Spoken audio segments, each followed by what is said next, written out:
Back in the Stone Creek kitchen with Brandon Hermansky from Floyd's Kitchen, making mussels in a Thai coconut broth. I'll have to admit, mussels, not what I would order on the menu. Well, it is time to venture out. Okay, this I'm gonna do it. This one's actually pretty easy. It actually came from my brother's favorite Thai soup. Okay. That's kind of how it started. What I'm going to do, I'm going to throw the mussels in and let those cook, and then I'll kind of walk you through the broth. Perfect. I would rather have cooked mussels, so let's do that. Perfect. So these are just big black mussels. Now you say you take your seafood seriously, so where do you guys get your stuff from? We get it from a fish purveyor, so they fly it in daily. But you know what, you're pretty safe. There's a few different places you want to go. Costco actually has great seafood, funnily enough. But we get ours from a purveyor just so we can kind of mix and match and get what's good. But anytime mussels look good, they let us know and I grab them. So what we're going to do, this here is called a French oven. This is one of my favorite toys in the kitchen. Okay. It's just a big cast iron pot. You're just going to dump those in. Now what's the broth, in there? This is the broth that we're going to make right now. So these take about 5 minutes to cook. So I'm going to throw these in here and then show you how to make it. Once you put the mussels in there, don't open the lid. Every couple minutes, you're just going to kind of pick it up and shake it, just so they don't stick to the bottom. But you're just going to put that in there and leave it. And now we'll kind of make the broth. This is real easy. Basically, you're going to start with about 2 tablespoons of vegetable oil. Just throw that in the pot and just let it sit.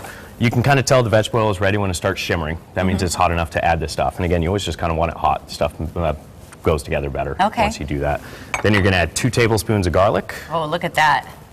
Yum. And 1 large shallot, small diced. Okay. And you're just going to kind of throw those in there and let them sit. So well, I really like the coconut part because that's got the sweetness that I like. So yes, coconut milk's great. I use it for all kinds of stuff. I never cook with it, but I like it. So I guess who knows? This may become my favorite dish. I think you might like this one. And if you don't, with bread's a great appetizer. When you're cooking this, you kind of want to brown the garlic and brown the onions. It's just going to bring out all the flavors. Cook it over low or medium heat. You don't want to burn the garlic. If you burn it, it just has a totally different flavor. Okay. So it's almost like popcorn. You burn it, it's just not the same. Yeah, like most stuff. Yes. Just kind of ruins it. Yes, it's sort of like everything. So once that starts browning, it's just going to take a couple minutes. You're going to add about a cup of white wine. And then once you add the white wine, this is called deglazing, but basically all you're doing anytime you cook meat or really anything, just scrape everything off the bottom. It just brings out all those flavors. So did you always cook, or did you sort of fall into this by accident? You know, I've always enjoyed food and loved wine. I got into the restaurant business about 4 years ago, and that was when I fell in love with it. It's definitely addicting, and just kind of like anything else, once you get immersed in it and kind of start learning about it, it gets very interesting. Well, while we're sort of waiting, do we need to add anything else yet? We're going to add some stuff. Left. Okay, perfect. So once you add the white wine, you're going to let that reduce by about 1/3. All you're doing when you reduce white wine is you're cooking off all the alcohol and getting rid of that flavor. So once that starts reducing, this is easy. This is coconut milk. You can buy it in a can. This stuff's fantastic. You're going to do about 2 12-ounce cans of coconut milk. Okay. Just going to add those right in there and stir it up. What's this stuff? That is Thai chili paste. You can dump that in right now. Has that got a kick?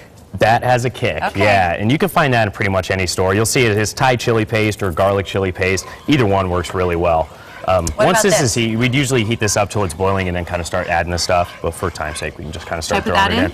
That's fresh ginger. Yeah, absolutely, throw it in. There is no substitute for fresh ginger. Don't buy this in a can, don't buy it in a jar.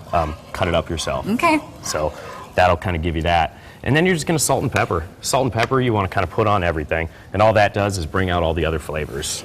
And so does this get added to that, or is this that? This is that. Okay, got it. Yeah, so I just want to let the mussels cook so you can kind of try them, and now we're going to make the broth. Okay. The last thing you're going to add is fresh lime juice. Anytime you're using citrus, if you just kind of roll it, it'll let you get all the juice out. Well, we have about 30 seconds left. Do you think I should just wait and let the mussels cook a little bit longer? We can do it either way. If you want to see them, they'll be ready.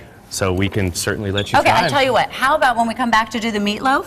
Then I'll try the mussels. If I'm going to try it for the first time, I want to make sure it's really cooked. Perfect. No offense, Brandon. I'm none taken. Okay, so we will be back to try that, and then we're going to make his famous meatloaf recipe, and we'll be back in just a few minutes.